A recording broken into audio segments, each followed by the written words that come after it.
Хайде да си приготвим вкусна вечеря с ориз басмати, пуешко филе и зеленчуци. Първо нарязваме 750 грама пуешко филе на купчета и го мариноваме с зехтин и подправки на вкус. Използвала съм сол, червен и черен пипер, кимион, кориандър и чесън на прах. Оставяме го да престои 30 минути. След това измиваме добре една чаша ориз басмати и го накисваме във вода за 15 на минути. В загрят дълбок съд с малко зехтин запържваме овкусеното пуешко филе.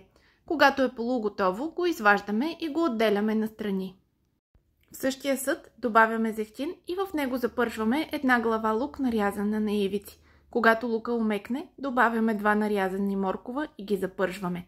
След това добавяме и 250 грама гъби. Овкусяваме с сол и разбъркваме. Запържваме при зеленчуците накиснатия вече ориз.